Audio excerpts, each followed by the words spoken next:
Hello everyone. तो आप सभी को हमारे यूट्यूब चैनल वैदिक गिरा में स्वागत है।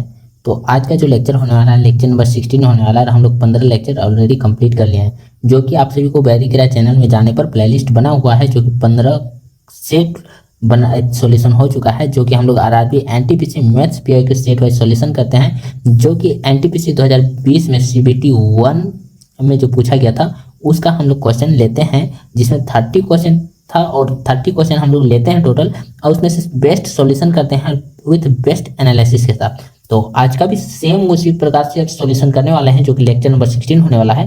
तो आप सभी ज़्यादा से ज़्यादा इसको शेयर करें और जिसको जरूरत है वहाँ तक पहुँचाएं। चलिए, तो हम लोग क्वेश्चन नंबर 1 से सॉल्यूशन करना स्टार्ट करते हैं। तो हम लोग यहाँ देखते हैं क्वेश्चन नंबर 1।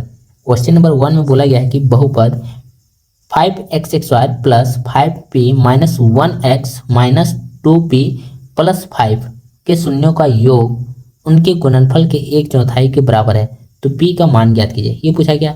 तो हम लोग यहाँ जानते हैं कि अगर कोई जो बहुपद है इस प्रकार में ax(x)y plus bx plus c is equal to 0 है, तो शून्यों का योग हो जाएगा माइनस b बटा में a और शून्यों का गुणनफल हो जाएगा c बटा में a। ठीक है, तो हम लोग यहाँ जानते हैं a बराबर क्या दिया हुआ है, a बराबर हम लोग का हो जाएगा 5, b बराबर हो जाएगा क्या 5p माइनस 1 और c बराबर हम लोग का हो जाएगा माइनस का 2p प्लस 5, ये हो जाएगा। तो हम लोग यहाँ क्या बोला है, शून्यकों का योग उनके गुणनफल के बराबर है, उनके गुणनफल के 1/4 के बराबर। तो शून्यकों का योग क्या है माइनस b बटा में, तो b क्या है 5p माइनस 1, ये हम लोग का माइनस में हो जाएगा बटा में a 5 बराबर 1/4 उसके गुणनफल के बराबर। तो गुणनफल क्या हो जाएगा, ये माइनस में है, ठीक है, 2p प्लस 5, ये हो गया। हम लोग यहाँ सॉल्यूशन करते हैं तो ये माइनस कैंसिल हो जाएगा यहाँ, और ये बटा में 5 होगा इसका, ठीक है, c बटा में a तो 5 हो जाएगा। तो ये माइनस माइनस कैंसिल, यहाँ से 5, ये 5 कैंसिल, 4 इधर करेंगे, 4 × 5 = 20p माइनस 4 बराबर हो जाएगा 2p प्लस 5। अब हम लोग इधर करते हैं तो ये आके इधर आ जाएगा कितना 18p बराबर 4 इधर जाएगा तो 9, तो यहाँ से p बराबर हो जाएगा 1/2। ठीक है, p बराबर क्या हो जाएगा 1/2, जो कि ऑप्शन नंबर 4 हो जाएगा आपका आंसर 1/2। ठीक है, चलिए आगे बढ़ते हैं। Question number 2। क्वेश्चन नंबर 2 में बोला गया है नीचे 25 छात्रों के वजन केजी में दिए गए हैं। ठीक है, उसके बाद बोला है क्या क्वेश्चन में, सबसे अधिक वजन वाले छात्र का वजन केजी में क्या है। ठीक है, किलोग्राम में क्या है ये पूछा गया है। तो सबसे अधिक वजन वाले यानी कि देखिए 56 किलोग्राम वाला है, 58 किलोग्राम वाला है, 59 किलोग्राम वाला, 55 किलोग्राम वाला है। ठीक है, तो सबसे अधिक किलोग्राम में यहाँ क्या है 59। तो यहाँ ऑप्शन में मतलब जो 25 छात्रों का वजन दिया गया वहाँ हम लोग देखते हैं, तो आप सभी को यहाँ देखने को मिल जाएगा 59। ठीक है, ये 59 देखने को मिल गया, यानी कि ऑप्शन 3 जो है कि 59 दिया गया, ये आपका आंसर हो जाएगा।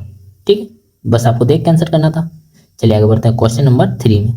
क्वेश्चन नंबर 3 में सेम उसी टाइप का क्वेश्चन है। बोला क्या है कि निम्न विकल्पों में से दिए गए आंकड़ों में सबसे कम बार आने वाला वजन केजी में क्या है। तो यहाँ देखना है और सबसे कम बार कौन आ रहा है उसको काउंट करके आंसर कर देना है। तो चलिए देखते हैं सबसे कम बार कौन आ रहा है। तो आप सभी इसका जो आंसर है वो कमेंट बॉक्स में करें। ठीक है, आप लोग यहाँ देखना है कि जो सबसे कम बार में आने वाला है, सबसे कम बार रिपीट होता है, उसका आंसर में बता देना है। ठीक है, चलिए आगे बढ़ते हैं क्वेश्चन नंबर 4।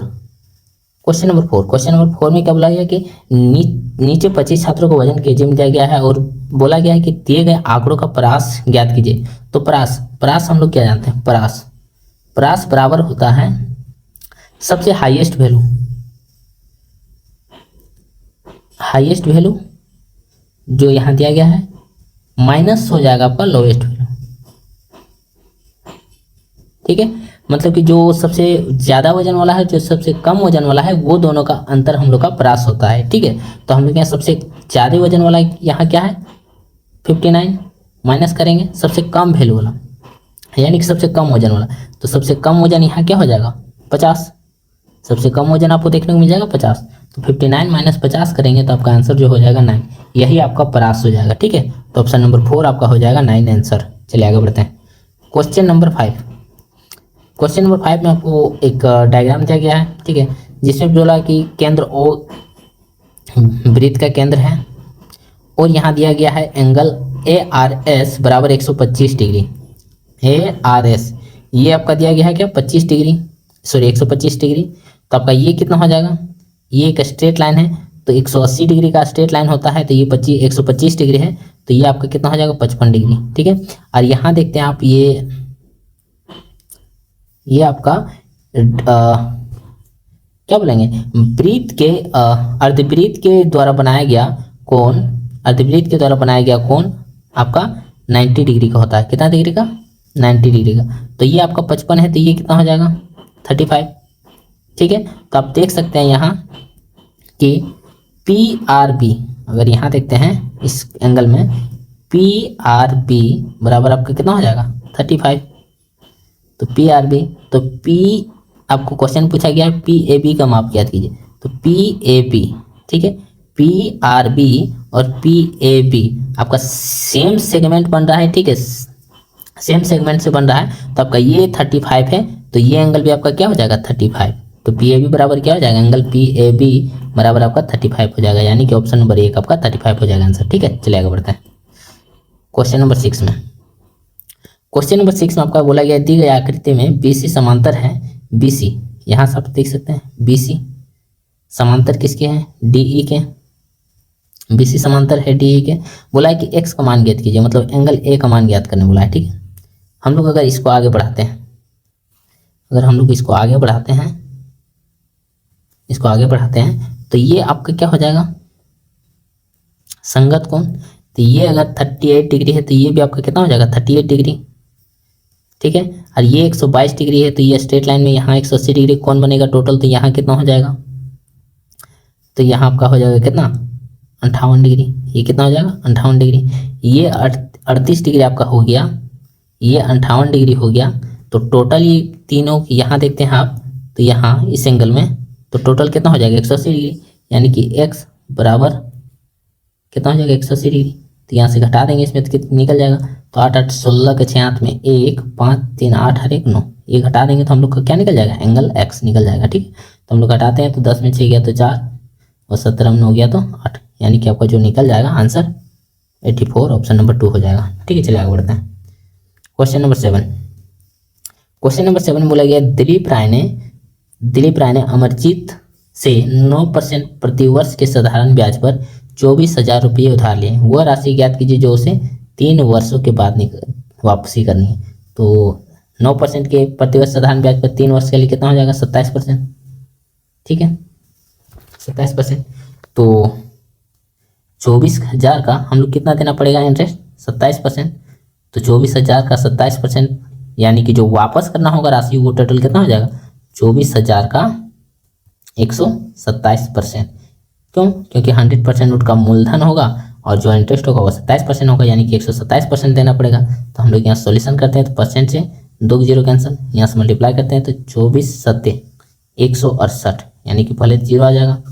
24 7 168 के 8 हाथ में 6, 24 3 48, 48 और 6 54 के 4 हाथ में 5, 24 24 और 5, 24 7 24 3 48 और यहाँ हाथ में था कितना 16 था, तो 54 नहीं 64, 64 का 4 हाथ में 6, 24 24 और 6 30, यानी कि आपका जो आंसर हो जाएगा 30,480, ऑप्शन नंबर 4 हो जाएगा। ठीक है, चलिए आगे बढ़ते हैं क्वेश्चन नंबर 8 में। क्वेश्चन नंबर 8, जावेद ने वार्षिक रूप से संयोजित चक्रवृद्धि ब्याज पर 2 वर्ष के लिए 10,000 रुपये की राशि उधार ली और 2 वर्ष के अंत में 12,544 रुपये का भुगतान किया। यदि उसने साधारण ब्याज पर राशि उधार ली तो वो कितने रुपये की बचत करता है। ठीक है, कितना लिया 10,000 रुपये का उधार लिया, चुका कितना रहा है 12,544 रुपया। ठीक है, तो इसको आपको रेट ऑफ इंटरेस्ट निकालना है, तो दोनों को आप अंडर रूट रेशियो लगा दीजिए। ठीक है, तो ये हो जाएगा आपका 100 का और ये हो जाएगा 112 का। यहाँ से करते हैं तो ये 25 चौके 100 और ये 28 चौके 112। कितना का इंटरेस्ट मिल रहा है 3 का इंटरेस्ट मिल रहा है, किसमें से 25 में से, कितना परसेंट, तो ये आपका हो जाएगा 3 25 चौके 100, यानी कि 12%। रेट ऑफ इंटरेस्ट कितना हो जाएगा 12%। ठीक है, तो बोला है कि अगर यदि उसने साधारण ब्याज पर राशि उधार ली होती तो वह कितने रुपये की बचत करता। तो 12% के हिसाब से 2 साल के लिए वो कितना मिलता है उसको 24%, तो 10,000 रुपये का 24% कितना हो जाता। तो हम लोग यहाँ देखते हैं, तो ये परसेंट से 2 जीरो कैंसिल, यानी कि 2400 रुपये उसको इंटरेस्ट देता, और पहले कितना दे रहा था, तो 2544 रुपये दे रहा था। तो यहाँ दोनों का अगर डिफरेंस देखते हैं तो कितना हो जाएगा, 144 रुपये का बचत कर सकता था वो, अगर साधारण ब्याज पर लेता तो ऑप्शन नंबर 3 हो जाएगा आपका ऐसा आंसर, 144 रुपये। क्वेश्चन नंबर 9 में क्या बोला गया कि एक साइकिल का पहिया जो 11 किलोमीटर चलने में 7,000 चक्कर लगाता है, पहिए का व्यास कितना है। तो आप सभी पहले यहाँ देख लेना है कि सारा जो आंसर है वो सेंटीमीटर है, ठीक है। तो हम लोग पहले 11 किलोमीटर को सेंटीमीटर बदलते हैं, तो 11 किलोमीटर को हम लोग 11,000 मीटर लिख सकते हैं। अगर सेंटीमीटर में बदलना है तो और मतलब 100 से गुना करना पड़ेगा, यानी कि और 2 को जीरो बैठेगा, ठीक है। तो ये आपका हो गया सेंटीमीटर में। बोला क्या है कि 7,000 चक्कर लगाता है, ठीक है। तो एक चक्कर में कितना लगाता है, 7,000 चक्कर, 11 किलोमीटर के लिए 7,000 चक्कर, तो 7,000 से हम लोग डिवाइड कर देंगे तो क्या हो जाएगा, एक चक्कर में हो जाएगा। तो हम लोग यहाँ से अगर सॉल्यूशन करते हैं तो यहाँ 3 को जीरो से 3 को जीरो कट जाएगा, ठीक है। तो 2 पाई आर जो है एक चक्कर में आपका इतना होता है, कितना, 1100 बटा में 7, एक चक्कर में आपका 2 पाई आर। तो यहाँ 7 चक्कर में क्या, ये हो गया आपका एक चक्कर में, तो ये आपका बराबर हो जाएगा कितना, 1100 बटा में 7, इसके बराबर हो जाएगा। तो हम लोग यहाँ सॉल्यूशन करते हैं तो 2 गुना में 22 बटा में 7 गुना में आर बराबर आपका कितना हो जाएगा, 1100 बटा में 7। यहाँ से हम लोग सॉल्यूशन करते हैं तो 7 से 7 कैंसल, 22 से इसको कटेंगे तो 22 + 110 यानी कि 50 सेंटीमीटर। ये 2r का मान निकल गया 50 सेंटीमीटर, जो कि 2r को ही हम लोग बोलते हैं, क्या बोलते हैं, व्यास, ठीक है। तो आपका जो आंसर हो जाएगा 50 सेंटीमीटर हो जाएगा, ठीक है। चलिए ऑप्शन नंबर 1 आंसर, आगे बढ़ते हैं। Question number 10। क्वेश्चन नंबर 10 में आपको क्या बोला गया है कि एक आयत की लंबाई उसकी चौड़ाई के 3 गुने से 2 मीटर कम है, ठीक है। एक आयत है, जो लंबाई है, ठीक है, उसके चौड़ाई के 3 गुने से, अगर इसका चौड़ाई जो है b है तो इसका 3 गुना से 2 मीटर कम है, ठीक है। यदि इसका परिमाप जो है क्या है 28 मीटर, तो इसकी चौड़ाई ज्ञात कीजिए। तो ये परिमाप क्या होता है, l + b गुना में 2 होता है, ठीक है। लंबाई गुने चौड़ाई, अगर हम लोग 2 से डिवाइड करेंगे तो l + b निकल जाएगा, ठीक है। l + b यानी कि 2 से डिवाइड करेंगे, 2 से डिवाइड करेंगे तो कितना हो जाएगा 14, यानी कि l + b बराबर कितना हो जाएगा 14। l हम लोग को यहाँ क्या है 3b - 2, तो 3b - 2 + b बराबर कितना हो जाएगा 14, क्योंकि b बराबर यहाँ b है। तो हम लोग इसको सॉल्यूशन करते हैं तो 3b और 1 4b बराबर, ये इधर चला जाएगा तो कितना हो जाएगा 16, यानी कि b बराबर कितना हो जाएगा 4। तो यहाँ क्वेश्चन पूछा गया कि चौड़ाई हम लोग का b है, तो b बराबर 4 आ गया, यानी कि 4 मीटर आपका आंसर हो जाएगा ऑप्शन नंबर 2, ठीक है। चलिए आगे बढ़ते हैं। क्वेश्चन नंबर 11 बोला गया है 3 से 60 तक ऐसी कितनी विषम संख्याएं हैं जो 5 से पूर्णतः विभाज्य है, ठीक है। 5 से, तो 3 से कहाँ तक जाना है हम लोग को 60 तक, लेकिन हम लोग 5 से डिवाइड होना चाहिए। तो पहला जो है 3 से 60 के बीच में पहला जो आएगा 5 आएगा, फिर दूसरा 10 आएगा, लेकिन विषम पूछा है तो हम लोग यहाँ 10 को ना लेके 5 के बाद आपका आ जाएगा 15, फिर 25, फिर 35, फिर 45, फिर आपका कितना हो जाएगा 55, फिर 60। तो 60 तो हम लोग को लेना नहीं है, तो यहाँ तक हम लोग अगर काउंट करते हैं तो 1 2 3 4 5 6, यानी कि ऑप्शन नंबर 1 हो जाएगा आपका 6 संख्या है, ठीक है। चलिए आगे बढ़ते हैं। क्वेश्चन नंबर 12 में क्या बोला गया है कि 300 से 1000 के बीच, 300 से 1000 के बीच कुल कितनी संख्याएं हैं जो 7 से विभाज्य हैं, कितना से 7 से। तो 300 से पहली संख्या 300 के बाद जो 7 से विभाज्य है, तो हम लोग कैसे निकाल सकते हैं, 7 से डिवाइड करते हैं 300 को, तो ये आपका हो जाएगा 7 चौके 28, बचा कितना 2 0, फिर यहाँ अगर एक एक्स्ट्रा रहता तो यहाँ 21 कट जाता, 7 या 21, घट कितना रहा है, -1 घट रहा है, यानी कि 1 जोड़ देंगे तो हम लोग 301 आ जाएगा, जो कि 7 से डिवाइड होगा। ठीक है, तो पहला संख्या जो आएगा वो कितना आएगा, 301। हम लोग लास्ट का संख्या निकालना है, तो 7 से 1000 को डिवाइड करेंगे, तो 7 एकम 7, बचा कितना 3 0, फिर 7 चौके 28, बचे कितना 2, फिर 0 आएगा, तो 7 या 21, लेकिन हम लोग 7 तो ना 14 लेना है, तो घटाना कितना है 6, यानी कि 994। 994 जो संख्या है वो लास्ट होगा, यानी कि 1000 से पहले वाला संख्या होगा जो 7 से डिवाइड है। तो हम लोग यहाँ कैसे निकालते हैं, बोला कि कुल कितनी संख्या है, तो आप लोग यहाँ सॉल्यूशन करने के लिए करना है n बराबर लास्ट संख्या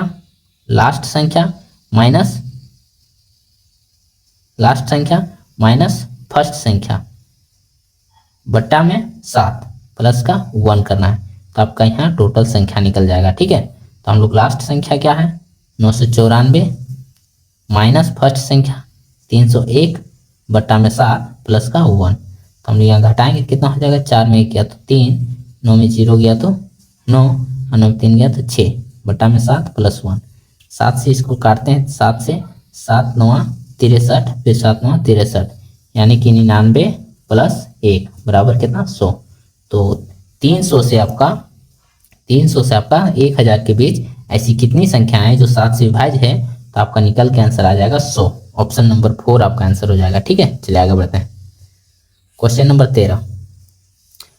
13 में सेम है, बोला सॉरी क्वेश्चन नंबर 13 में आपको बोला गया कि 52 और 100 का महत्तम समावर्तक मतलब कि HCF पूछा गया है। तो HCF क्या है, तो HCF मतलब हाईएस्ट कॉमन फैक्टर। तो 52 और 100 का हाईएस्ट कॉमन फैक्टर क्या है, यहाँ 4 गुना में 13 है, यहाँ 4 गुना में 25 है, तो हाईएस्ट कॉमन फैक्टर क्या है 4, तो आपका HCF बराबर कितना आ जाएगा 4। ऑप्शन नंबर 2 हो जाएगा आंसर। ठीक है, चलिए आगे बढ़ते हैं। क्वेश्चन नंबर 14 बोला गया कि दो संख्याओं का लसअप यानी कि LCM उनके मसअप का 91 गुना है, यानी कि उसका HCF का 91 गुना है।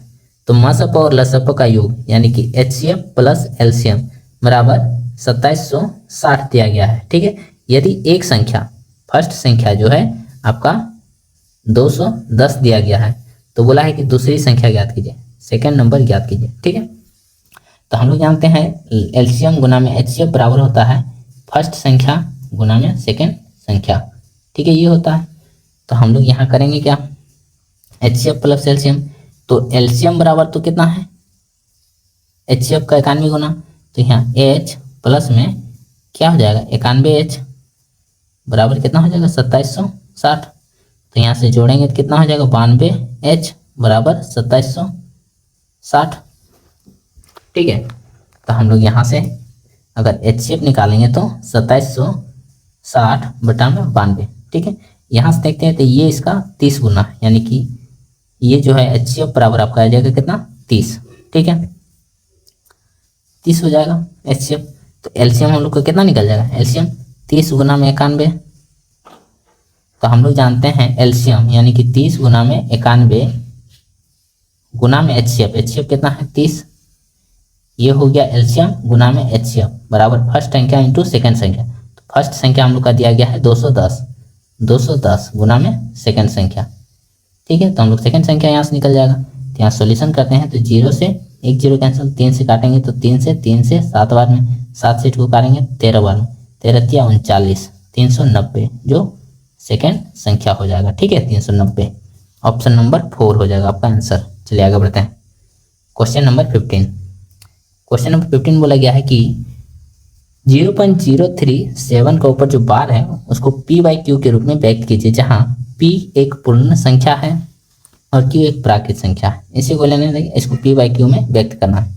तो हम लोग कैसे करते हैं, तो आप 0.037 के ऊपर बार है, तो इसको हम लोग कैसे करते हैं, तो हम लोग यहाँ करेंगे आसानी से। यहाँ से हटाने के लिए, पॉइंट हटाने के लिए हम लोग यहाँ कितना हो जाएगा 37। ठीक है, उसके बाद पॉइंट के बाद जितना संख्या में बार है उसके बदले नीचे आ जाएगा 9, और जितना संख्या में पॉइंट के बाद 0 मतलब पॉइंट के बाद बार नहीं लगा है उसके लिए आपका आ जाएगा 0। तो यहाँ देखिए 7 में बार लगा हुआ है, 7 के लिए आपका 9 आ जाएगा, और यहाँ दो संख्या में जो है कि 2 डिजिट में आपका बार नहीं लगा हुआ है, इसके लिए आपका आ जाएगा कितना 0। लेकिन यहाँ 37 के बाद जो संख्या में बार नहीं लगा हुआ उसको ऊपर में घटा देना है, तो आपका 03 घट जाएगा, यानी कि 37 में 03 घटाएंगे तो 34 बटा में आपका कितना आ जाएगा 900। इसको आप सोल्यूशन करते हैं तो 17 दूना 34 और 450 हो जाएगा, यानी कि 17 बटा 450। ऑप्शन नंबर 4 आपका आंसर हो जाएगा। ठीक है, चलिए आगे बढ़ते हैं। Question number 16। क्वेश्चन नंबर 16 में हो जाएगा किसी संख्या के 82% और 73% के बीच का अंतर 72 है तो संख्या का 48% क्या होगा। तो हम लोग यहाँ से डिफरेंस लेते हैं तो कितना हो जाएगा 9। ठीक है, 9%। किसी संख्या का 9% का मान कितना है 72, तो 1% का मान कितना हो जाएगा 8, तो 48% का मान क्या हो जाएगा, ये 48 गुना है तो इधर भी 48 गुना हो जाएगा। तो हम लोग यहाँ सॉल्यूशन करते हैं तो 88 64 के 4 हाथ में 6, 8 चौके 32, 32 8 6 38, 384। ऑप्शन नंबर 4 आपका आंसर हो जाएगा। ठीक है, चलिए आगे बढ़ते हैं। Question number 17।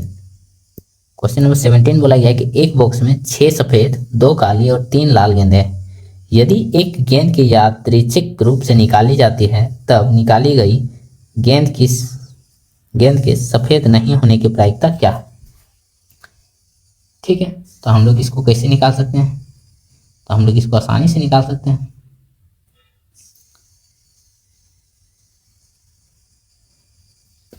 हम लोग प्रायिकता निकालने बोला है तो प्रायिकता बराबर क्या हो जाएगा,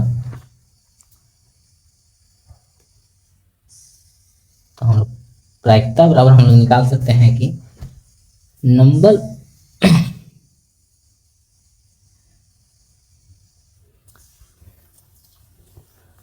अनुकूल परिणामक संख्या, यानी कि देखिए जो नहीं हो सकता है, क्या बोला है कि तब निकाली गई गेंद के सफ़ेद नहीं होने की प्रायिकता। तो सफ़ेद नहीं होने की प्रायिकता क्या है, तो हम लोग यहाँ देखते हैं सफ़ेद नहीं हो सकता है 2 और ये 3। ठीक है, 2 3 5, 5 जो है सफ़ेद नहीं हो सकता है, कितना में से, तो टोटल में से, तो 6 2 8 और 3 11, तो 11 में से जो है 5 सफ़ेद नहीं हो सकता है। तो यही आपका क्या हो जाएगा प्रायिकता, यानी कि 5/11 जो है आपका आंसर हो जाएगा ऑप्शन नंबर 2। ठीक है, चलिए आगे बढ़ते हैं। क्वेश्चन नंबर 18 बोला क्या है कि जमीर 40% की ऑफ सीजन छूट पर एक वस्तु खरीदता है और उसे अंकित मूल्य पर 25% की छूट पर बेचता है। उसका लाभ या हानि प्रतिशत ज्ञात कीजिए। ठीक है, तो CP SP MP हम लोग यहाँ देखते हैं, या फिर हम लोग यहाँ से चेंज कर लेते हैं CP MP और ये SP। ठीक है, तो पहले हम लोग देखते हैं कि खरीदता है तो कॉस्ट प्राइस 40% के ऑफ पर, 40% की ऑफ पर 40% का फ्रैक्शन कितना हो गया 2/5, यानी कि उसका जो कॉस्ट प्राइस होगा कितना होगा 3 और मार्केट प्राइस कितना होगा, मार्केट प्राइस 5, मार्क प्राइस 5। ठीक है, उसके बाद 25% की छूट पर बेचता है, तो 25% की छूट पर बेचता है तो 25% का फ्रैक्शन कितना हो जाएगा 1/4। तो हम लोग यहाँ देखते हैं ये छूट पर बेचता है 25%, तो क्या हो गया ये 4 हो जाएगा उसका मार्क प्राइस, लेकिन बेचता कितना है एक छूट में, यानी कि 3 में बेचता है, सेलिंग प्राइस 3 हो जाएगा। ठीक है, यहाँ से हम लोग रेशियो ले लेते हैं तो आसानी से बन जाएगा 3 चौके 12 रेशियो 5 चौके 20 रेशियो 5 या 15, ये आपका गया। तो बोला है कि उसका लाभ, ठीक है, तो आप देखिए यहाँ उसका कॉस्ट प्राइस कितना है 12, सेलिंग प्राइस कितना है 15, तो यहाँ लाभ कितना हो रहा है 3 का लाभ हो रहा है, कितना में से 12 में से, तो 1/4 कितना 1/4 लाभ हो रहा है, यानी कि 25%, कितना 25% का प्रॉफिट हो रहा है। ठीक है, चलिए ऑप्शन नंबर 1 आपका आंसर हो जाएगा। आगे बढ़ते हैं। Question number 19। क्वेश्चन नंबर 19 बोला है कि एक वस्तु को 1360 रुपये में बेचने पर एक विक्रेता को 15% की हानि होती है। 10% का लाभ प्राप्त करने के लिए वस्तु को किस मूल्य पर बेचना चाहिए। 10% का लाभ यानी कि 110% में बेचेगा। 110 में क्या है 11 का मल्टीपल, तो आपको यहाँ आप देखते हैं तो आपको 11 का मल्टीपल एक ही मिलेगा, कितना 1760, तो ये आपका आंसर हो जाएगा। लेकिन हम लोग इसको कैसे करेंगे, 15% की हानि पर बेचता है, मतलब 1360 रुपये में बेचता है तो 15% की हानि होता है, तो 1360 रुपये जो है वो आपका उसका 85% का वैल्यू है। आपको 110% में बेचना है, यानी कि 110 का मान क्या होगा। आप इसको सॉल्यूशन करते हैं तो आपका 1760 आ जाएगा। Option number 2 answer. ठीक है, चलिए आगे बढ़ते हैं। Question number 20। क्वेश्चन नंबर 20 में क्या है, तो यदि एक मिश्र धातु बनाने के लिए 140 ग्राम पीतल को तांबे के साथ मिलाया जाता है, जिसमें पीतल और तांबे का अनुपात 4:3 है, तो मिश्र धातु को तैयार करने के लिए तांबा कितना है। ठीक है, ये हो गया पीतल कितना है 4 और तांबा कितना है 3। ये रेशियो है, जिसमें से बोला गया है कि पीतल जो कितना ग्राम है 140 ग्राम, कितना गुना है 35 गुना। तो बोला है तांबा कितना लगाया गया, तो तांबा भी 35 गुना लगाया हो गया, यानी कि कितना 105 ग्राम। ठीक है, ऑप्शन नंबर 2 आपका आंसर हो जाएगा। चलिए आगे बढ़ते हैं। Question number 21। क्वेश्चन नंबर 21 बोला गया सुखदेव और बलदेव के दादाजी ने 2150 रुपये की राशि को 20:23 के अनुपात में विभाजित किया। ये सुखदेव हो गया और ये बलदेव, कितना 20:23 के अनुपात में विभाजित किया। दोनों ने अपने हिस्सों से 100 रुपये का दान किया। उनकी संबंधित राशियों का अनुपात क्या होगा। तो पहले इसके रुपयों को डिवाइड कर देते हैं, तो क्या हो जाएगा 20 और 23 कितना हो जाएगा 43 यूनिट का मान जो है 2150 रुपये है। तो 1 यूनिट का मान कितना हो जाएगा, इसको काटेंगे तो 50 बार में कटेगा, तो इसको मल्टीप्लाई करेंगे या 50 से कितना हो जाएगा 0 5 या 15 के 5 हाथ में 1 5 दूना 10 और 1 11 1150 और यहाँ से मल्टीप्लाई 5 दूना 10 1000। ठीक है, क्या बोला है कि 100 रुपया दान कर देता है, 100 रुपया दान कर देता है दोनों हिस्सों में, तो 100 रुपया इसका भी घट जाएगा, 100 रुपया इसका भी घट जाएगा, तो यहाँ बचेगा कितना 900, इसका कितना बचेगा 1050। अब ये दोनों का रेशियो पूछा है, तो यहाँ से 1 0 1 0 15 छक्का 90 15 7 105। अब इन लोग का रेशियो क्या है 6:7। ऑप्शन नंबर 1 आपका आंसर हो जाएगा। चलिए आगे बढ़ते हैं। Question number 22। तो इसका आंसर आप सभी सॉल्यूशन करें और कमेंट बॉक्स में जरूर करें इसका आंसर। ठीक है, चलिए आगे बढ़ते हैं। Question number 23। क्वेश्चन नंबर 23 में बोला गया कि निम्न व्यंजक को हल कीजिए। तो यहाँ क्या है 1 माइनस 1/4, फिर दूसरा है 1 माइनस 1 2/4, फिर तीसरा आपका मिलेगा क्या 1 माइनस 3/4, फिर आपका मिलेगा क्या 1 माइनस 4/4, फिर आपका डॉट डॉट कितना है 1 माइनस 6/4। ठीक है, तो आप सभी इसको अगर सॉल्यूशन करते हैं तो क्या हो जाएगा 4 एकम 4 माइनस 4 4 माइनस 4/4।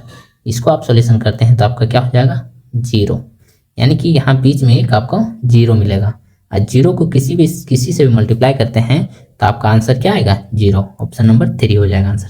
ठीक है, चलिए आगे बढ़ते हैं। Question number 24। क्वेश्चन नंबर 24 को आप सभी सॉल्यूशन करें और इसका आंसर जो है कमेंट बॉक्स में करें। ठीक है, ये नॉर्मल सा क्वेश्चन है, तो इसका आंसर आप सभी को कमेंट बॉक्स में बताना है। चलिए आगे बढ़ते हैं। Question number 25। क्वेश्चन नंबर 25 में आपका बोला गया है स्थिर जल में एक नाव की गति जो है 14 किलोमीटर प्रति घंटा है।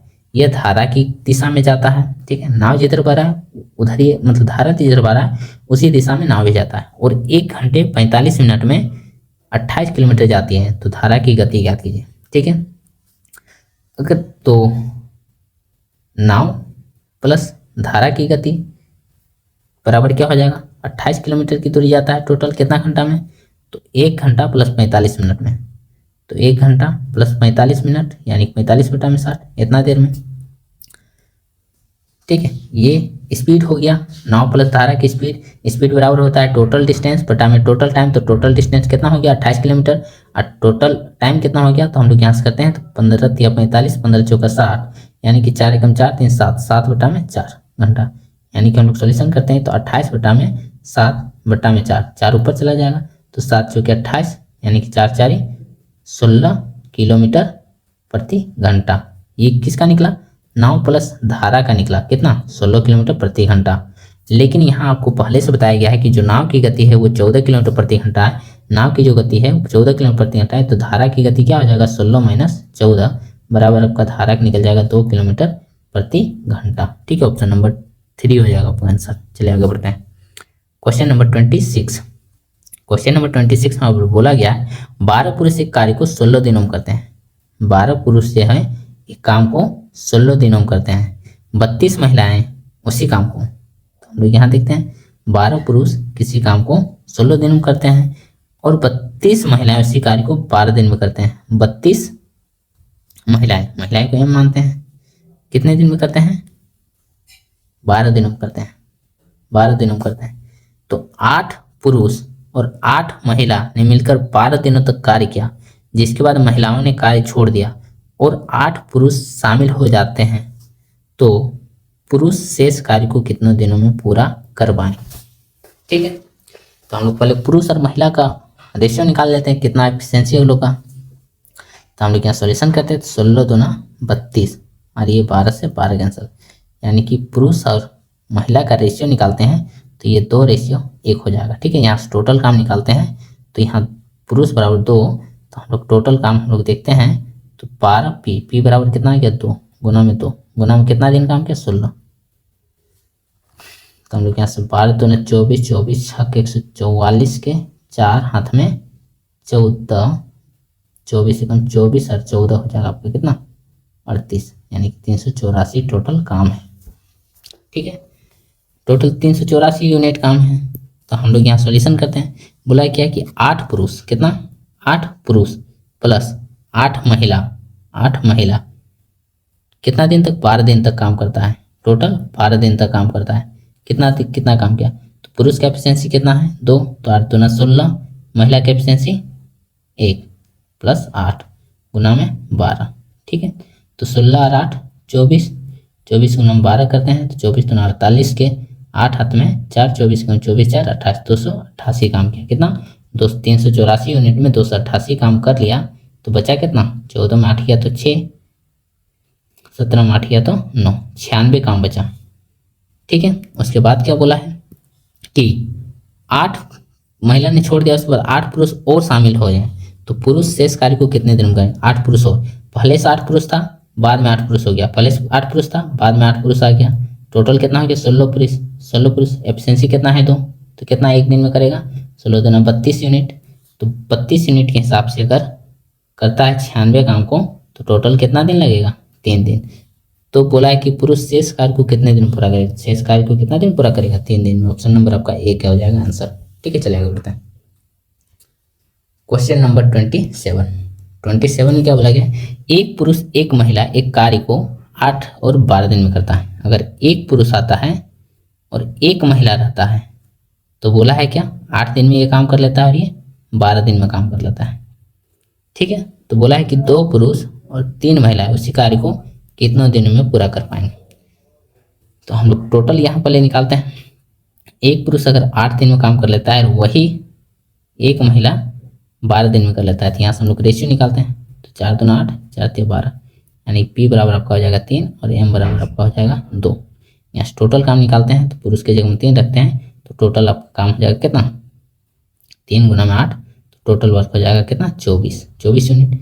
तो बोला गया कि 24 यूनिट काम को कितना 2 पुरुष प्लस 3 महिलाएं कितने दिन में करेंगे, तो 24 बटा में 2 पुरुष, पी बराबर कितना निकला 3 एफिशिएंसी। तो 3 एफिशिएंसी यानी कि 3 गुना 2 हो जाएगा, प्लस 3 गुना में पुरुष का 3 निकला है, तो 2 गुना में 3 और महिला का कितना निकला 2, 3 गुना में 2, तो 6 और 6 12, तो 12 दूना 24, कितना दिन में पूरा कर लेगा, तो 2 दिन में। ऑप्शन नंबर 4 आपका आंसर हो जाएगा। ठीक है, चलिए आगे बढ़ते हैं। क्वेश्चन नंबर 28 में बोला गया कि समतल भूमि पर खड़े x और y ऊंचाई के 2 टावरों के शीर्ष उनके समतल को मिलाने वाली रेखा के मध्य बिंदु पर क्रमशः 60 डिग्री और 30 डिग्री के कोण बनाते हैं, तो x रेशियो y का मान क्या है। ठीक है, एक ही समतल भूमि है, यहाँ कोई बीच पॉइंट है, यहाँ कोई मध्य बिंदु है, मध्य बिंदु एक सेकेंड, यहाँ आपका मध्य बिंदु है। यहाँ से बोला है कि दोनों के शेष का जो उनके समतल कोण को मिलाता है आपका, ये इसका एक टावर हो गया, ये आपका दूसरा टावर हो गया, ठीक है। तो इसका जो एंगल है और इसका जो एंगल है, बोला है कि इस एक का होता है 60 डिग्री का एंगल और ये एक आपका होता है 30 डिग्री का एंगल। तो बोला है कि एक्स हाइट, इसका ऊंचाई एक्स है और इसका ऊंचाई वाई है, तो दोनों का रेशियो पूछा गया है। तो हम लोग यहाँ देखते हैं 60 डिग्री के सामने ये क्या हो जाएगा √3, ये 30 डिग्री सामने ये 1। यहाँ देखते हैं तो 60 डिग्री ये हो जाएगा, 60 डिग्री के सामने ये कितना हो जाएगा √3 और ये 30 डिग्री सामने 1, ठीक है, ये हो गया। लेकिन ये जो है ये आपका मध्य बिंदु है, ठीक है। हम लोग ये क्या जानते हैं, ये जो है दोनों मध्य बिंदु है। तो एक लंबाई कितना है √3 और दूसरा कितना है 1, ठीक है। अगर ये √3 है तो इसको √3 से मल्टीप्लाई करते हैं √3 से, तो ये भी √3 से मल्टीप्लाई हो जाएगा गुना में √3, तो √3 इंटू √3 कितना हो जाएगा 3। यानी कि अगर देखें तो एक्स रेशियो वाई देखें तो ये कितना आ गया एक्स बराबर 3 और वाई बराबर कितना है 1, ठीक है। सीधा सिंपल बन जाएगा आपका आंसर, 3:1 आपका आंसर आ जाएगा ऑप्शन नंबर 1, ठीक है। चलिए आगे बढ़ते हैं। क्वेश्चन नंबर 29 में क्या है, √3 sin theta minus cos theta बराबर 0 है। इसको हम लोग उधर ले जाते हैं तो cos थीटा हो जाएगा, यानी कि √3 बराबर देखें तो इधर cos थीटा बटा में आ जाएगा क्या sin थीटा, ठीक है। तो √3 बराबर cos थीटा बटा sin थीटा होता है cot थीटा, ठीक है। तो cot थीटा, तो cot थीटा बराबर कितना है √3 और cot कितना डिग्री का मान होता है, तो cot 30 डिग्री का मान होता है आपका √3, ठीक है। तो आपका थीटा बराबर कितना हो जाएगा 30 डिग्री। तो आपको क्वेश्चन में क्या पूछा गया कि cos square theta minus √3 sin Q theta. तो cos क्यू थीटा है, तो थीटा बराबर कितना है 30 डिग्री, तो cos 30 डिग्री का मान होता है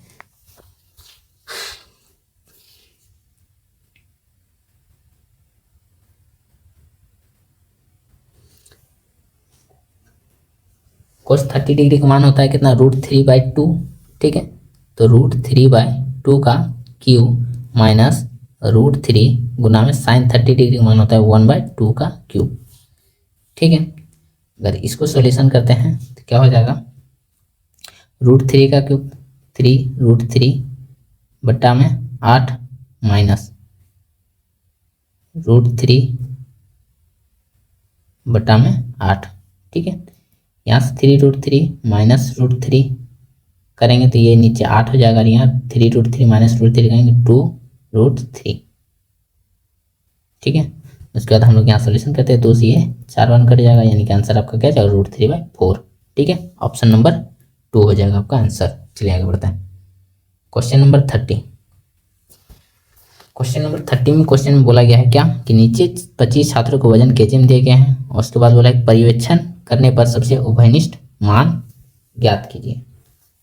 सबसे उभयनिष्ठ मान बोले तो यहाँ आपको देखना है कि सबको असेंडिंग ऑर्डर में लिखना है, क्या असेंडिंग ऑर्डर में लिखना है, बढ़ते क्रम में आरोही क्रम में लिखना है। उसके बाद आपको देखना है कि सबसे ज़्यादा बार जो रिपीट हुआ है, ठीक है। उभयनिष्ठ बोले तो बहुलक है, बहुलक आपको पूछा गया है, बहुलक बराबर आप आंसर बता दीजिएगा, वही आपका आंसर हो जाएगा। जो सबसे ज़्यादा बार रिपीट क्या हुआ होगा वही आपका आंसर हो जाएगा। तो इसका आंसर कमेंट बॉक्स में जरूर करें, ठीक है। चलिए, तो आज का क्वेश्चन यही कंप्लीट होता है,